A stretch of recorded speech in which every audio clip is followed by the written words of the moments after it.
welcome back to Typecast Heroes, where we believe typology can save the world. I'm Amanda Fogelson. And I'm Jessie Miller, and today we are releasing more of the data that was collected on the 16 types in the education system. So this has been a long time coming, and today we are focusing on the ENFP. And for those of you who don't know, Amanda is an ENFP, so she will be looking at it from that perspective as well. So we're lucky to have her. So the project.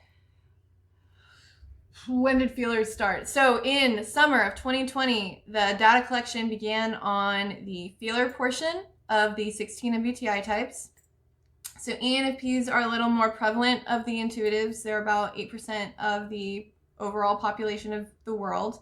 And so it was not quite as challenging to collect all of the ENFPs as it is for some of the other types. Getting them to finish the interview was a little bit of a bear. The interview process was 5 questions long, 5 questions for in-depth questions, and then 5 for basic intake. And a lot of them answered intake within the first 2 minutes of me contacting them, and then sometimes it would be months or weeks later before or never. Or never. There are probably more ENFP interviews that aren't finished than I have finished, but officially in the system, there was 101 ENFPs who made it in, and so I'm going to be describing some of the data for the basic intake, and then we'll be going over the questions, and at the end we'll be talking about the implications for the education system. So, of the ENFPs who participated, there were 38% male, 62% female, so they're a little more even than some of the other types. Some of the other types, like thinkers, it seems to be very prevalent, heavy male. Some of the other feeler types is very heavily female, but this is a little more even. As far as age breakdown goes, Amanda and I were just talking about this before we started recording. ENFPs were a little more skewed towards their 30s and 40s. About half of them were over 30. Actually, more than that. That is what? It's about 60. Yeah. About 60% were over 30, which is interesting because some of the more introverted types, they really skewed towards the younger age. And there are a bunch of reasons for that, but Amanda and I were talking about how extroverts may not necessarily look internally. They may not know their MBTI type or find a need for MBTI until later on in their life, because that's when extroverts really start introverting. For the location, some of the other types had a lot of more varied location, but for this particular MBTI type, ENFPs, nearly half of them came from the United States. So this was very heavy United States focused, and a large portion was also from the United Kingdom and Canada, but I did have quite a number participate from Asia, so from India or the Philippines, Malaysia, Indonesia. So there were a variety of people represented from all over the globe. So the first question that I asked them after their basic intake was, I looked at a stereotype for each of the 16 types, and it was a negative stereotype. What I was looking at was not necessarily whether or not the person agreed with the type, that was anecdotally interesting. I was looking at more how they examined themselves, how they argued a negative image of themselves, and how they structured that argument. So I'm not looking at what they said, I'm looking at how they said it. And I said that phrase so many times. As I was interviewing people, I'd say, I'm not looking at what you say, I'm looking at how you say it.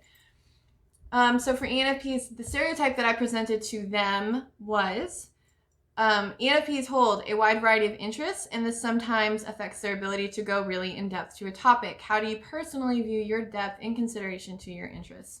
So there's a kind of a meme about ENFPs that they're like butterflies, that they just like float around, and they're just like, of the intuitives, they're usually the ones who are considered like the least deep or something. Like they're the most like airheady, Flighty, yeah. Flighty, thank you. That's a great Squirrely. word. Squirrel. Yes.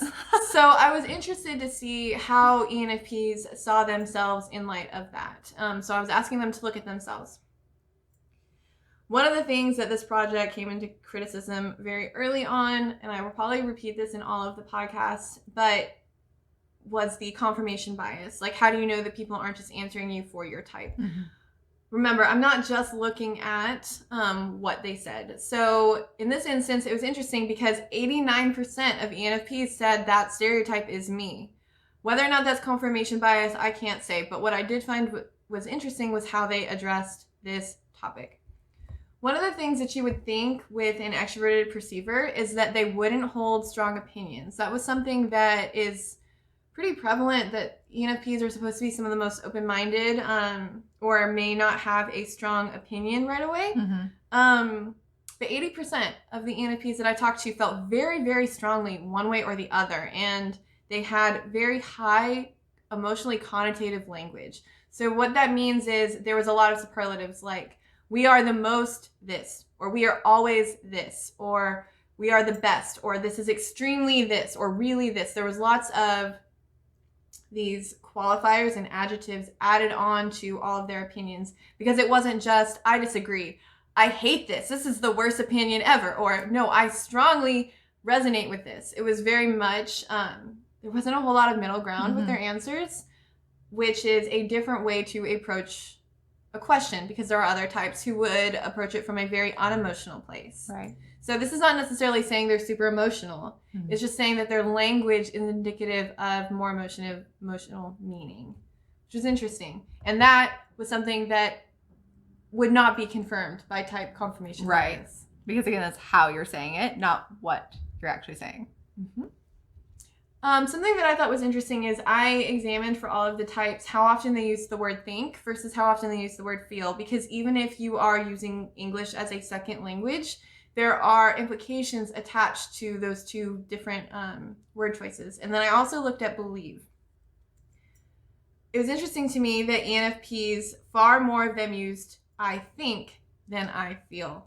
Almost always, it was almost 2 to 1. I think this versus I feel this. And when they were answering a question, they would always present it that way. I think this. This is my opinion. Here you go to about whatever it is you are asking. Other types don't do that so much. They're more separated from the question.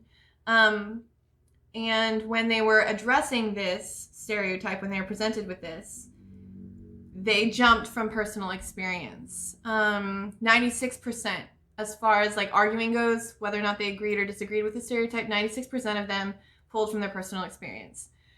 That seems like it should be common sense. When you ask a person to give an opinion about themselves or to address an opinion about themselves, that the person should pull from personal experience. But if you listen to the rest of the podcast, others types don't do that. And it was actually kind of surprising with ENFPs, because ENFPs lead with extroverted intuition, which is all about big picture, but they were pulling from personal experience first, and then from their personal experience, they were projecting this out into a bigger picture. So they would say something like, this is my experience with going in depth with a topic. This is why I think this was my experience. So I really was passionate about something. I bet all ENFPs would feel this way. So it was like my experience, and then blew it up into a bigger opinion, which was interesting. ENFPs also in general had a larger, one of the things that I tracked was how long they spent on a question, like how many words they used. And ENFPs of all of the 16 types had a much higher average than most of the others to explain themselves.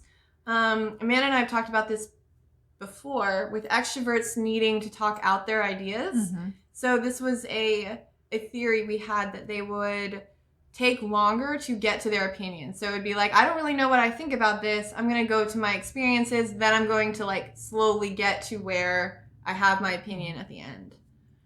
Or some other types would just think about it in their head and then give you the answer. It was almost like ENFPs would talk it out, like type it out to you as they were figuring out their answer.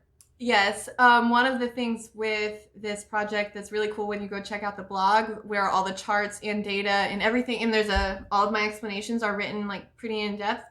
You can also go look at the word clouds. So I couldn't publish I couldn't publish the interviews verbatim because of privacy laws. But what I could do was I put them all into a word cloud generator, and you can go look at all of the words that were used in the answers, and the ones that are the most common are the biggest, and then it goes down to the smallest.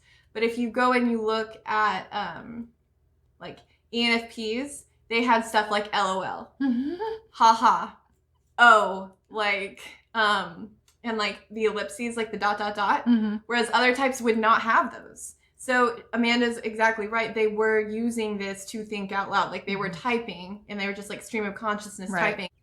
The big takeaway for that is when they were arguing or when they were pushing an argument, they came from a personal place and projected it outward, and their examples or the things that they gave to argue were mostly personal anecdotal experience. So they weren't listing a bunch of facts. They weren't listing a bunch of theories. You weren't going to see a philosopher necessarily in there. You were going to see, this is how I see it. This is what I've been through. So we're going to talk about their metacognitive properties. So this is my favorite question. And it was not a question. I need to stop saying that. A directive. Right. So I would tell them to describe the inside of your mind. And that's all I gave. And this was my favorite type because I wasn't really sure what I was going to get when I asked this question. And I've got, like, it has been absolutely amazing to see the way that different types address their thinking process. So there are 6 categories that I gave for answers. So the first one was it possible? So aphantasia is a condition where you actually can't visualize the inside of your mind, and some types seem to have it pretty heavily, some types not at all. ENFPs are the not at all. Only 2% said they weren't unable to describe the inside of their mind. Most of them, which is what you would expect with extrovert intuition, is what this project has basically shown, that extrovert intuitives are really good at mentally capturing an experience or their opinions or an image, whereas other types are not so much. They really liked this question. So it was 117 average word length for ENFPs, which is a lot. Their answers were the longest. I don't want to say by far because some of the other types, some of the other intuitive types wrote a lot, but this is definitely one of the more wordy or verbose explanations for the inside of their mind.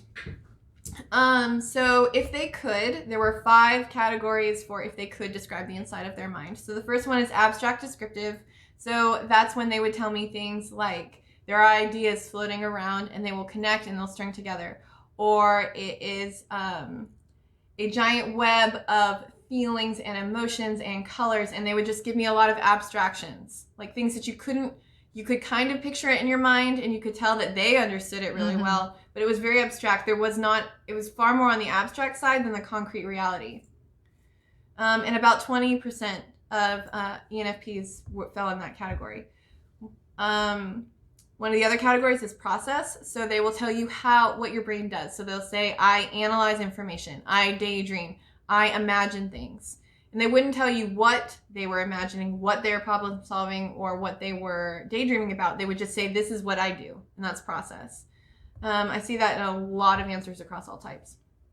Self-descriptive is when they don't really describe the inside of their mind, they don't try to, but they will say something about themselves. So like, I'm imaginative, or I like learning, I like reading, I like sports. They would describe themselves as a stand-in for their brain, and I saw that a lot more with younger extroverts. So extroverts who are in their 20s, early 20s, I saw that often. And then the last category is commonly used phrase. So this is when I would get something that was really short and it was very common. So it was almost like cliche to an extent, like a filing cabinet, the end, or a web browser, the end. So this is nothing against those people who use those answers, but it was a very stark difference of who likes to play in abstract land versus who likes to play in concrete reality. And the ENFPs, only 4% use commonly used phrases. So they really like the abstract land. So of all of the ENFPs, only 4% use common phrases or were unable. So together, less than 10% of ENFPs did not enjoy this question. Most of them really liked talking about this. Almost half of them were in an abstract description or concrete metaphor, which I did not describe. The 5th category, is the metaphorical memory palaces. So it's like when they'll describe a landscape. So one of the most common ones that I got was like a library, and they would be very descriptive about what the library of their mind looks like. But I also got things like a town that's not on a map, and they would explain all of the pieces of the town. Or they would say like, it's a giant meadow, and this is all of the creatures and all of the things that live in my mind. I got a circus, like a very detailed description of what the circus was. Those were definitely my personal biased favorite ones to read because I thought they were so creative. And I do almost exclusively see that with extroverted intuitives. None of the other types use it. Or if they do, it is much less involved, which was just an interesting thing to see. So about half of them lived in abstract descriptions or those concrete memory palaces like I just talked about. So about half, which is interesting. And as we are going to see when we move along, that's going to have big implications for the education system, because metacognition, or thinking about how you think, is a big deal in education, because you're supposed to be able to prove, you're supposed to be able to show what you know and show how you got there. And if you are able to do that, you're at an automatic advantage versus those who cannot, or who cannot articulate it quite as well. So if you are able to visualize all of these things in your head, it is a lot easier to remember things and to keep things in perspective when you are in the education system. So we're going to be discussing that later on with the implications. All right, so the third question was, what is your take on formal education? And I asked it just like that. So what I was curious about is whether or not, one of the things that I was curious about was, first off, overall, is the system good or bad? I was also looking at how did they argue? So not just what they said, but how they said it. So how did they argue this point? Were they looking at relevant facts? Were they looking at emotional appeals? Were they looking at personal experience? How did they reach their conclusions that they got? One thing we talked about in our other videos is that reverse memory process, where ENFPs or extroverted intuitives in general may not recognize themselves until they see themselves out in the world. So when they're asked to provide an opinion, sometimes they have to work backwards from that place. So they'll say, okay, formal education, let me put myself in this, and then I will get to my conclusion. It's also interesting because the introverted individuals who used extrovert intuition almost always went big picture in, but something across the board with extroverts is they went like personal experience out, which is really backwards. It's so backwards. But it happened over and over again. So only 22% discussed big picture first, and only 45%, less than half, discussed big picture at all when asked that question. Most of it was personal experience. So that's very interesting, I think. One of the other things that this data presented was the commonly used phrases or words. So I ran all of these words through programs to find the commonly used words and phrases. And again, you can go look at the blog for all of this detailed information, but just to cover up to touch on some of the highlights. For ENFPs, the words necessary, important, or valuable were used in over a third of the answers when I asked them about the education system, which is not matched in the other types. ENFPs, of all the intuitives, definitely seem to have a much more positive view of education versus the other types. And there are a couple of reasons we think why this is the case, and we'll be talking about that in a second. When we looked at their answers, 18% of their answers included some derivative of the word perform, performance, or performing, and specifically their performance. Which was really interesting, because if you look at some of the other types, perform is not there in anyone's answer. To see it at such a high percentage level was very interesting. Not only was perform big for them, but also was exam or test, which is another type of performance. That was at 18%. A lot, and then also GPA was in a very small, but GPA was mentioned in 3% of the answers. But that's something that was not, again, something with education, not mentioned at all in other types, but was mentioned with the ENFPs. Other things with the ENFPs was time, was mentioned in about a quarter of all answers, which is unexpected. They talked a lot about how much time it took to be in education. Time seems to be something that intuitives focus on a lot, which is interesting to me. 80% of ENFPs had opinions very strongly about themselves, and we will see that they've got strong opinions about other things. But when it comes to education, they were less decisive than other types. 13% had an opinion that really wasn't strong one way or the other, which was interesting. Like, they would have a very visceral personal experience, so they talk about their personal experience, and that would be highly emotional. But when they extended outward, if they chose to extend outward, it would be kind of like, I don't really feel one way or the other. Like, I'm not really tied to this.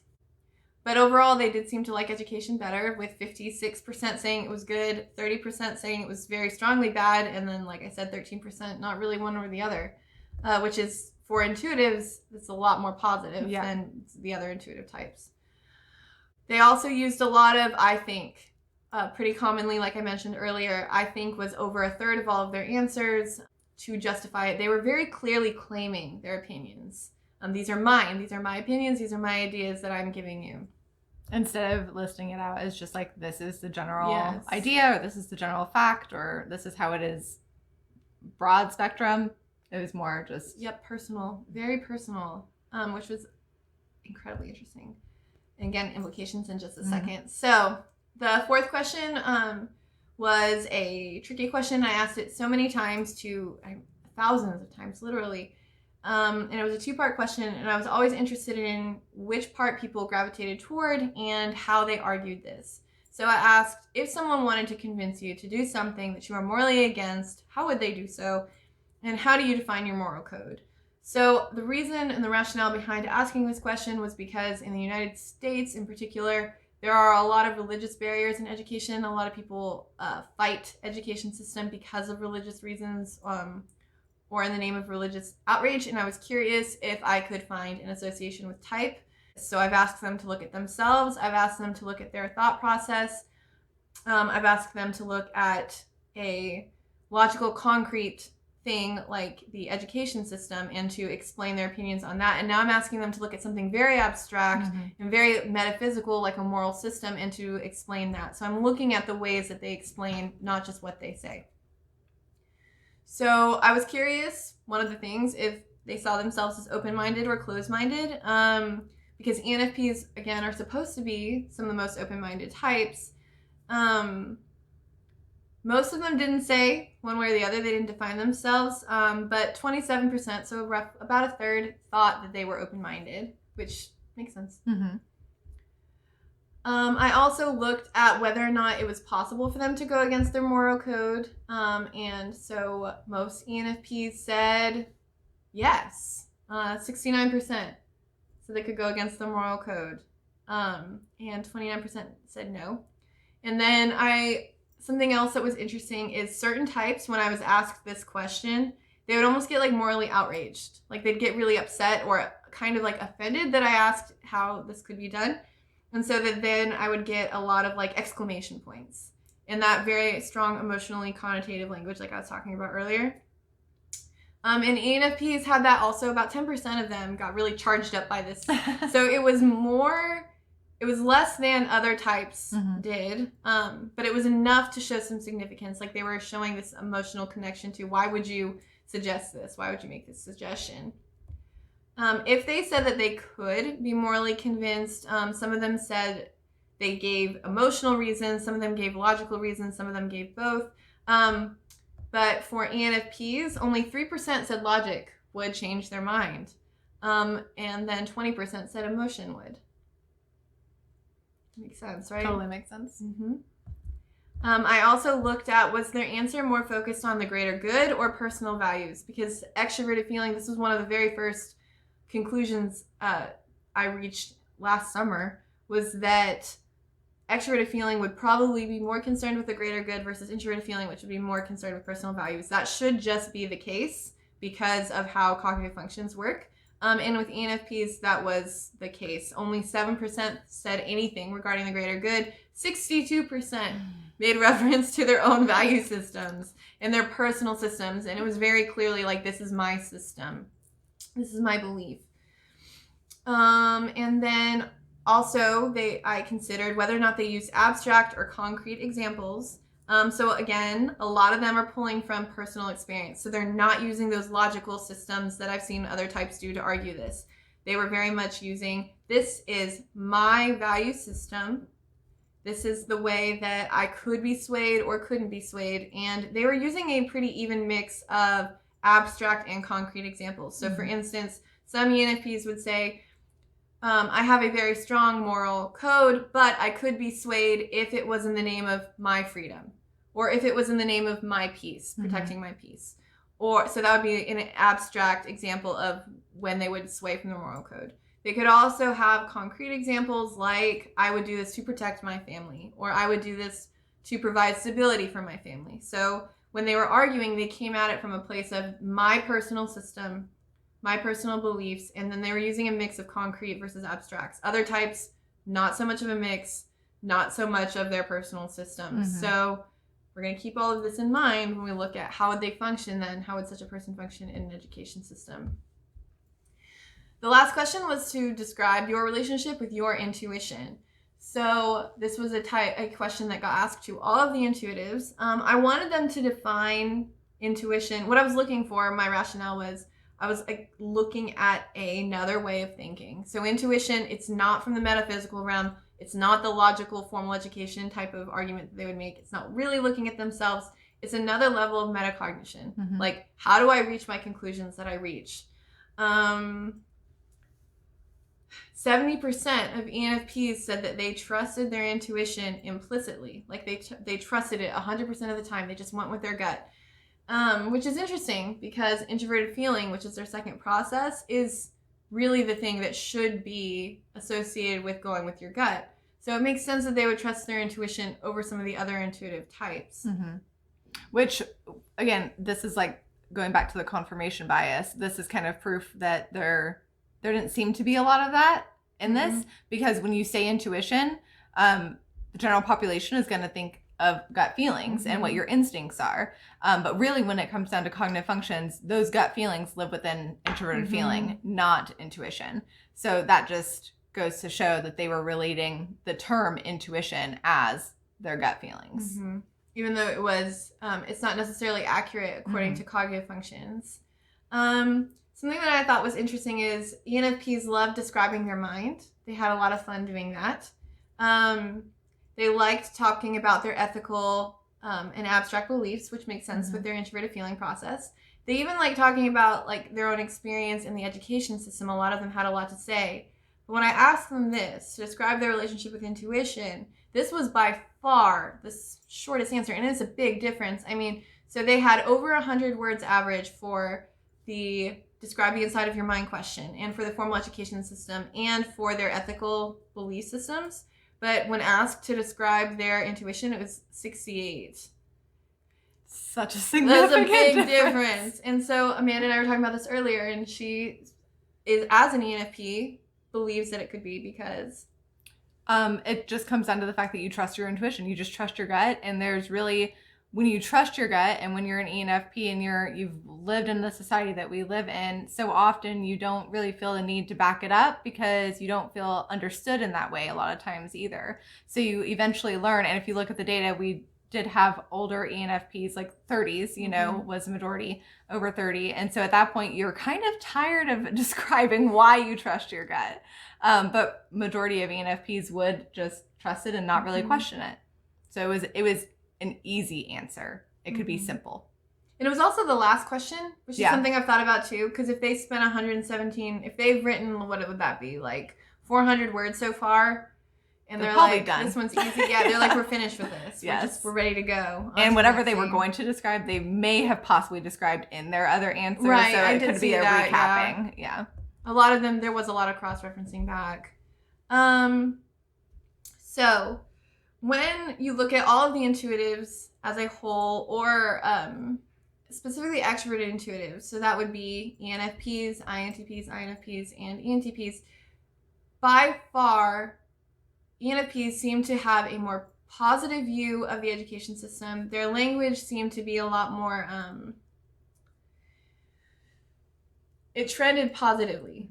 Their sentiment, if you had to give it a sentiment value, they were very positive with most of these processes, actually. They seem to have had a easier time, not necessarily easier time, but they seem to be in a more positive way when they examine themselves, when they examine their thought process, when they examine their moral beliefs. It was all a lot more of a highly connotative, positive lens. And then you take into account that perform aspect and the fact that they were really focused on that, on how they show up and how they present. And so it led us to a lot of thought process. So we're going to talk about the implications on the education system based on this data and based on some other studies. So I will have listed all of the studies, all of the books, all of the things that I used before and after, because you can Google ENFPs in education and they will tell you about gifted children. So one of the things that we will be discussing with intuitives is there was a big study done in 2004 and almost 10,000 children were given the MBTI test, and they looked at gifted children and their MBTI type. Over half of those children who were gifted had extroverted intuition. So that's a huge number of so an extroverted intuitives are only, what is that? That is less than 13% of the population, less than 15% of the population. Mm-hmm. So they were less than 15% of the population of students, but they represented half of the gifted kids. Gifted system in the United States is very problematic. It's very complicated. It has a lot of issues. But one of the things that it does show is it indicates a difference. Mm-hmm. Like it is a noted step made by the education system to say this group of children is different. This group of children is special. They learn differently. So we acknowledge that, we understand that. And again, over half of them were extroverted intuitives. So when you are a child in the education system and you lead with extroverted intuition, we may not know the rest of your type. In fact, I will not type children at all. Carl Jung's did not push typing anybody who is a child. I won't do it because their type is not full, like they have not fully come into themselves yet. It's still developing. Yeah. What you can see is you can see that first process. The first and second, if you're looping, you can actually already be developing loops depending on like trauma or what have you. And so you could be going between your first and your third, or your first and your second, those are pretty much what we see. So children who are coming up through the system, you can see that extroverted intuition process pretty strongly in an ENFP from a young age because they want to know lots of information. They're very curious. They're very inquisitive. So one of the things that I've seen with ENFPs as they are children is you guys have trouble with deadlines. Oh, I still do. Yeah. I know. And maintaining dates. And sometimes that can make concrete goals really challenging. Yep. So procrastination. Yes. Uh-huh.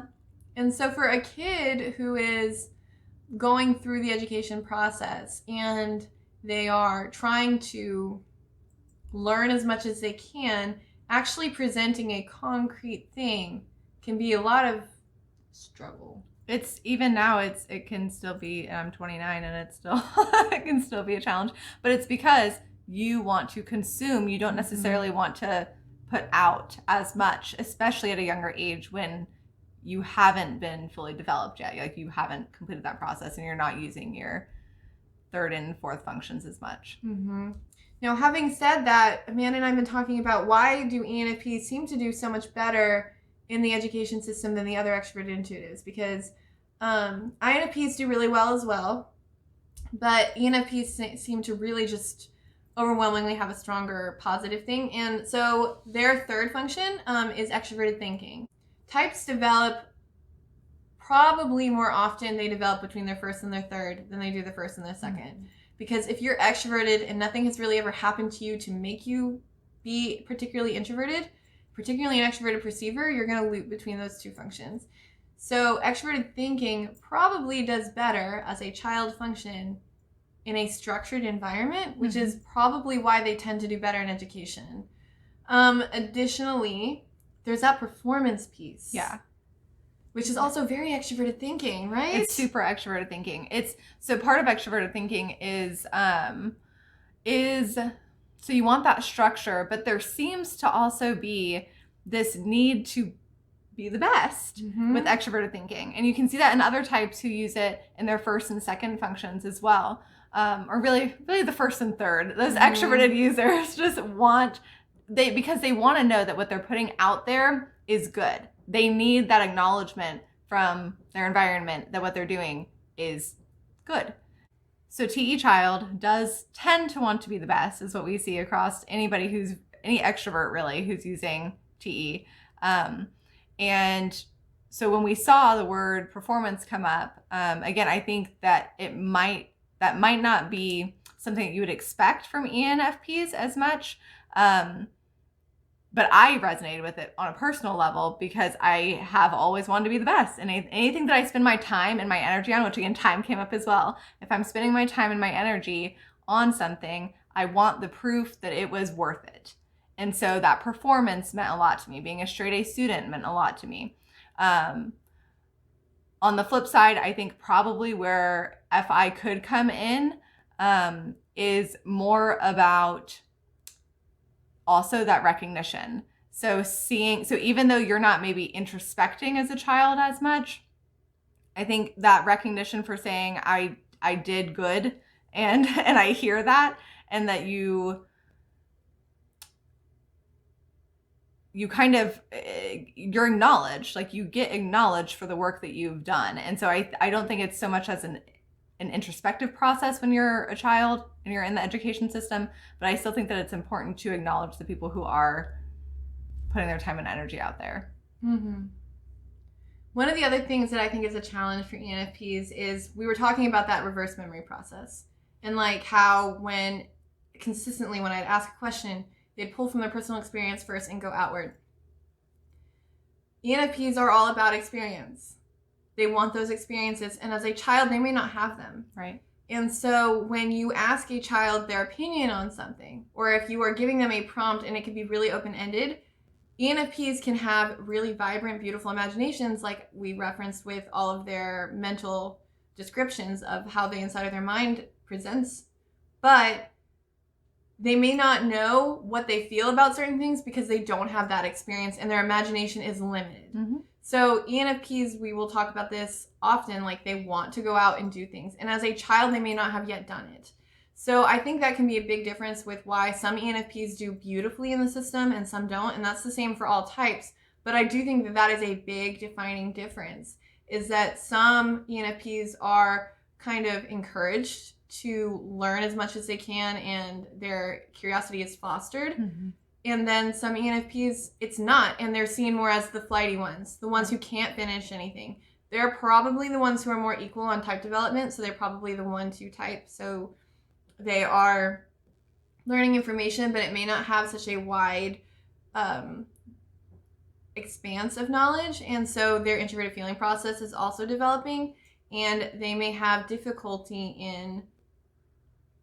they may not have as much information to consume, and so that leads to problems like not being able to sit still or getting bored really quickly, because if their imagination is not being piqued or if their interest is not being piqued, then they're not going to be doing what they should be in the classroom, and so then they're relegated to, these children can't sit still. These children can't turn in assignments on time. And the other ENFPs who had their curiosity like engaged with and who were given the opportunity to learn a lot of things, they probably did a lot better because they were able to do what they loved, which was to explore and to be given lots of new information. So I do think those are the two big differences with ENFPs. And remember when I was talking about how they described their experience, all of them talked about their personal experience, but it was a pretty even split between bad experiences and good experiences. It's all personal. But it's all personal. And I think it really does come from the fact that some were engaged with and some were not. One of the things that we will not be really talking about is learning style with MBTI type, because that has been covered so many times. If you are interested in that, I've got lots of articles linked in the blog. But as a child, we're not really going to be talking about the learning styles and the MBTI correlation because that's already been covered extensively. But this next big thing is how the children would engage with the teachers. So, like I just mentioned, if their curiosity is piqued, if they are given a lot of opportunity to learn, then they will do really well. Teachers have to be looked at, though. So social emotional learning is a big buzzword in education, and it's like this thing everybody's talking about. Like all the teachers need to be fostering social emotional perspectives. Carl Jung in the 1920s talked about how teachers need to be aware of their own projections. And projections is also another one of those like words that's bandied about and like kind of almost a cliche nowadays, because people don't really understand what they're talking about when they say you're projecting. No, you don't. What are you saying? Like that's not the right use of this word. That doesn't mean what you think it means. Projection is when you take something that you your thought process, your patterns of behavior that you feel inferior about, and you look at someone who is leading with that process, and you look at them as less than because you don't understand it. So for an ENFP, their leading function is extroverted intuition. But if you look at teachers who are predominantly, and again, there are so many studies that I have linked below that you can go look at all of the numbers, and this is all over the world. The people who are predominantly working in education in the classroom are ISTJs, ISFJs, and they have extroverted intuition as their inferior function. So that is a function that as they get older, they make more friends. They make friends with it. They learn how to engage it. But if they're a young teacher, extroverted intuition can be something that they feel really defensive about. We've got videos on this if you want to go learn more about it. This is not a flaw that's unique to them. Every single person who exists does this all the time, all day long. They are projecting that negative imagery onto the people around them who use the functions that they are not good at. But it's dangerous for a teacher to do this. So particularly if an ENFP is in high school and they've got this really curious, like creative process and they want to learn all of the things, and the ISFJ or ISTJ is in front of them like, read your history book. Like, stop doing this. What are you doing? Because it's something that, you know, they may not have fostered in themselves yet. And so they see it as different or other. And if the child has not been identified as gifted, if the gifted program doesn't exist in that country, or if the child is doing things that are not within the lines of education, it can seem really frightening. And so then they project that negativity onto the child. And then the child, it becomes part of their self-image. You don't have to know anything about MBTI to know that sometimes educators struggle with children who are different than them. That is common sense. What MBTI is valuable for is for teachers. They shouldn't be running around typing kids. That's not what we will never say that a teacher should type the kids in their classroom and then teach them accordingly. I am super anti that because people don't know what they're doing and they're projecting negative. They're putting kids in boxes they don't need to be in. Yep. But what teachers do need to do is understand themselves and their cognitive processes so that when they react negatively to a child, they can step back and look at themselves and say, this is why. It's because you are doing something that is outside the realm of what I'm used to, and that makes me uncomfortable. And that doesn't make me a bad person. That makes me somebody who needs to acknowledge it, understand it, and then try to manage it so that I'm not putting this negativity onto a kid. Which again, across the board, this is a human flaw. This is a human trait. Every single person will go through this. We go through this on a daily basis, but we do have the language and the understanding to be able to acknowledge it. We're not perfect, but we can acknowledge it. And I do believe that it has made us better friends, better partners. We can extend grace way more easily than we have in our past. But something to acknowledge is the fact that as teachers, you all are raising the next generation who's going to rule our world. And I will probably say this in each podcast because I'm so unbelievably passionate about it. But what you say to these children becomes their inner voice. Like, they will carry the things that you say. We were just talking about this before we got on here, that I remember one specific moment where a teacher pulled me aside, and what she said to me has stuck with me forever. And I'm sure most humans have some sort of moment when they were children where something was said to them and they've carried it. And it's become part of what they believe about themselves. And so teachers in general, you all have the ability to affect a mass amount of children at one time. And that is such a huge gift, but such a huge responsibility. And to not foster that creativity, and even further, to squash that creativity or to squash that process, that thinking process, is so unbelievably dangerous and sad. And that is a lot of responsibility to put on you, but that's what you sign up for as a teacher. Yeah.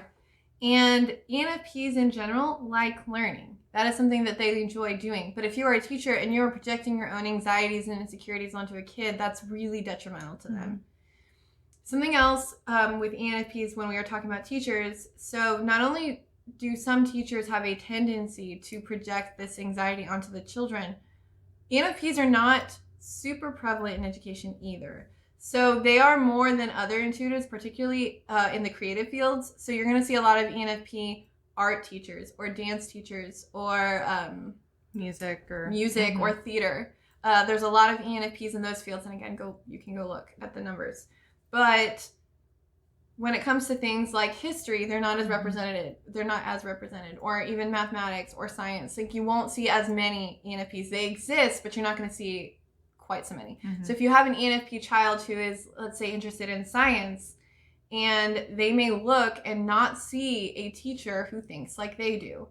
We encounter this all the time in education. There's all these different facets of what a teacher should look like and how a teacher should help the students. But something that is pretty consistent is if a student never sees a teacher who is like them, and that could mean a bunch of different ways, it isolates them from the education system.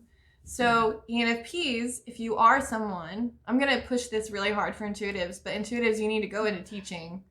You need to advocate for students and advocate for young you and go into teaching. I was in a class, I said this in the last podcast, but I'm going to say it again. I was in a class a couple months ago. There was about 35 people in the class. They made us take the MBTI test, which is hilarious to me. I laugh forever because... there were only 3 people out of that 35 who tested as an intuitive. I don't know what you're doing, intuitives, but come to education because we need you here, because children need to see that representation.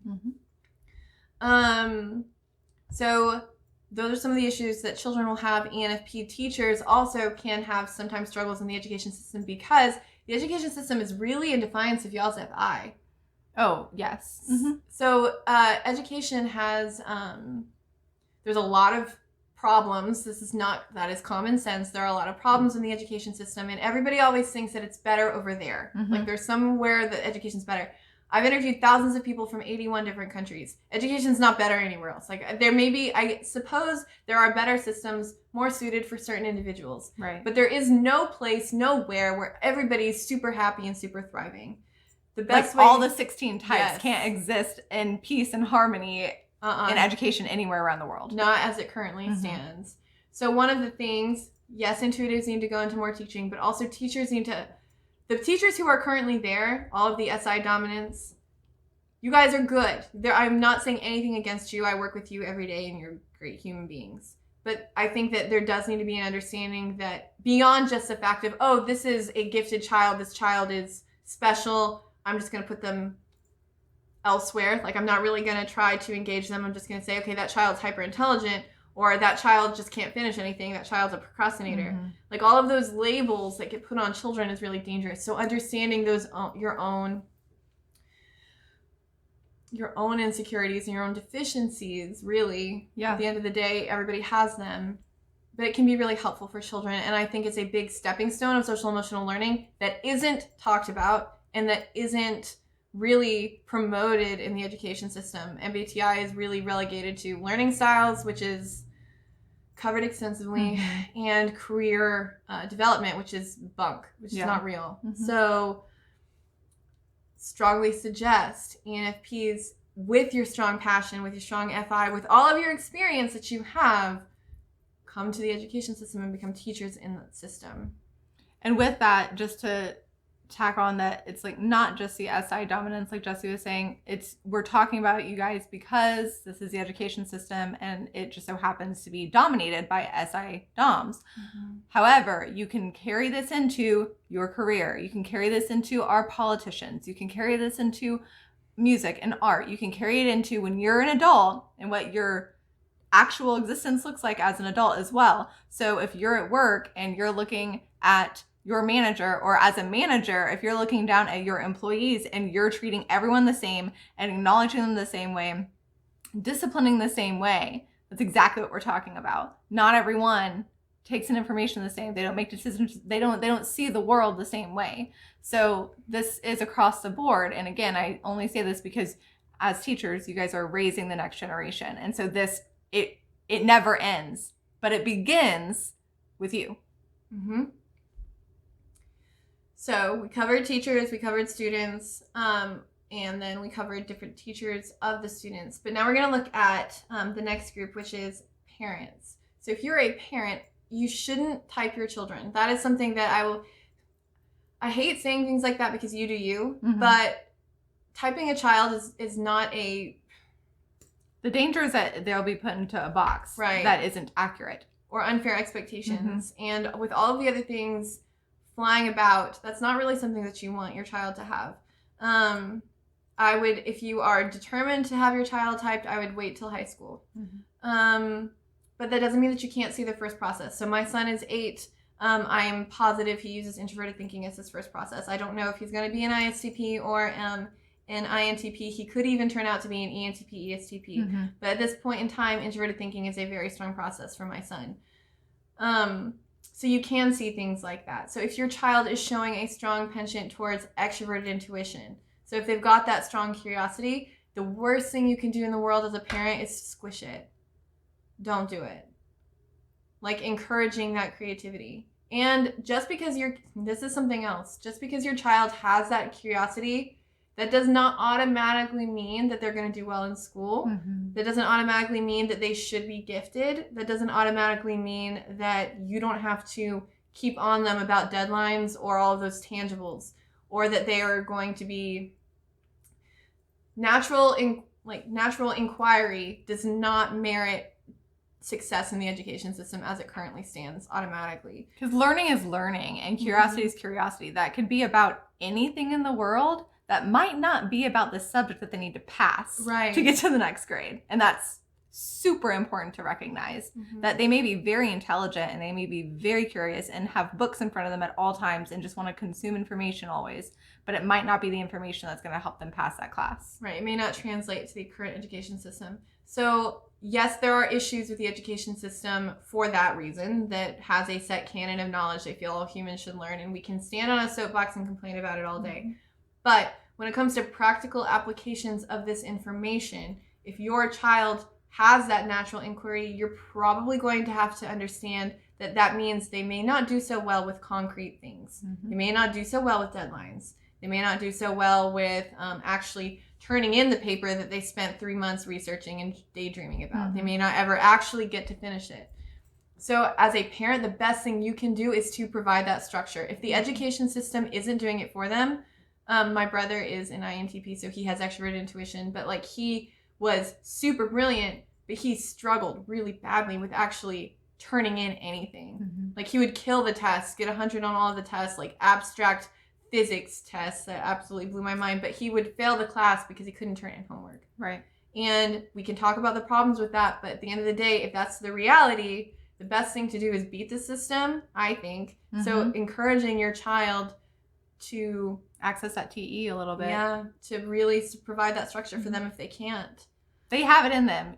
It's just, it's not going to organically come about for probably a few more years. And so if you just kind of push them a little bit, give them a little nudge, and make sure that you're creating a structure too, as a parent should be doing for their child anyways, then it's going to help them a lot. And they can access it. Again, it's in their stack. So for ENFPs as parents, if you have a child in the education system, so this is some of the struggles you may have. ENFPs as parents, I saw, were a lot more inclined towards alternative methods of education than the other types, which is fantastic and fine, and I believe that there should be lots of choice when it comes to educating your child. However, having said that, sometimes it is the idea of the thing versus the thing. So like sometimes what that translates into is not a whole lot of structure for your children. As an ENFP parent, if you are trying to lead them through their own alternative form of education, or even in the main education system, it might be a little bit more challenging for you because deadlines and concrete things can be a little bit of a struggle for you. They don't have to be, but they tend to be. Can be very difficult for you to lay those expectations out for your child. And also, because you have so much curiosity and a need to consume, it can also be kind of challenging at times to follow through on certain things for your child. So really understanding the importance of providing that structure and those guidelines for your child. Do you want to chime in with some personal experience? Yeah, so I actually homeschool. So this is actually the perfect topic. Yeah. And the reason I homeschool, I actually performed very well in public school. I was a straight A student. I was a great student. It didn't bother me at all. I enjoyed school. I just disagree with the public school education system right now for many reasons. But so we homeschool. One thing that I will say is that because you like to consume and you like to know all the things, that does not mean that everyone else in the world does. So it's very easy to overwhelm your children with a ton of information that they may not want to know. They may not need to connect the dots the way that you do, depending on how they process information. That was something that I had to learn through experience. Actually, that was not something that I just understood about myself. Again, had I known MBTI the way I know it now, when I first started looking at homeschool 3 or 4 years ago, it would be a little different. I would have been way more prepared, which is what we want for you all going into this. Another thing is, yes, you absolutely must look at yourself before you decide to do an alternative schooling because of those deadlines and because of that structure. Again, pulling on a little bit of personal experience, I have it just in my experience, I find that I have a very strong TE child. And so I can... Not that her child is TE. No, her child my function. child function. So sorry, my third function, my SAC, extrovert thinking, which is also yours if you're an ENFP. But I've had to really focus in on that because of many, many different reasons, because of experience, my career, all those things. And so I enjoy, and I think that I am actually good at using my extroverted thinking. So I know that I can be disciplined and I can have that structure, but I had to actually question myself first before I decided to pull my child out of a structure and into my home, and made sure that I could actually provide that structure that I needed. And that was truly my biggest fear, knowing where my downfalls are. Even with a strong TE, it is not my lead function. So I had to be very, very sure and really introspect and really spend some time on myself to make sure that I could provide that structure that is needed for children. On the flip side, my husband's an INFP, so he has extroverted intuition as his second function, as his parent function. He has FI as his hero and extroverted thinking as his inferior. He is not as structured as I am when it came to homeschool. So again, it just depends on how you are, how you've developed. But truly, just take a look at yourself first before you make a big decision like that, because children do need structure. They do. And if you can't provide that as much as you want to, there's other alternative options out there, private schools. There's other alternative options, but just make sure that you're not doing it just because you think it would be fun or you think it's the right thing or you're against what is currently out there. Make sure that you're still able to provide what they need. That's really important. So overall, overarching implications for the education system. So again, I don't want to, I swear to God, you could do like a drinking game of how many times I say again, like take a shot. Sorry. Anyways. You'll die. You'll die. I say it so many times, and every time I say it, I'm like, God. So when you look at the education system as a whole, and we are looking at specifically this data set with ENFPs, one of the big takeaways was that metacognitive ability and how it presents in them. ENFPs spend a lot of time consuming information. They spend a lot of time thinking about new things, and they jump from thing to thing to thing. There is also a performative aspect of an ENFP that I do not think is enough attention when you look at what's currently available to ENFPs when they look at themselves in the education system. In addition, they've kind of got this reputation for being the bubbly, happy-go-lucky ones, and so whenever that deviates in the education system, I think that comes down on them really negatively. So if they are having a rough time and they can't do what an adult, I mean, not all adults can do this, but they couldn't do what theoretically an adult could and take a few days off of work because they have to go to school, it can be really hard for an ENFP to continue to perform. And that's a very negative thing to put onto a child. So the education system as it currently stands, one of the best things to do is to have more ENFP teachers advocating for the ENFP students.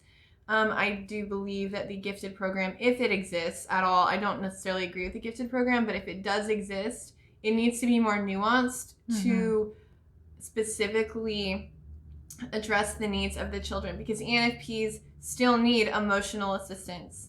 They still need that structure. They still need to learn how to do deadlines rather than bending over backwards to perform at something that they're not naturally good at, which is a really big challenge.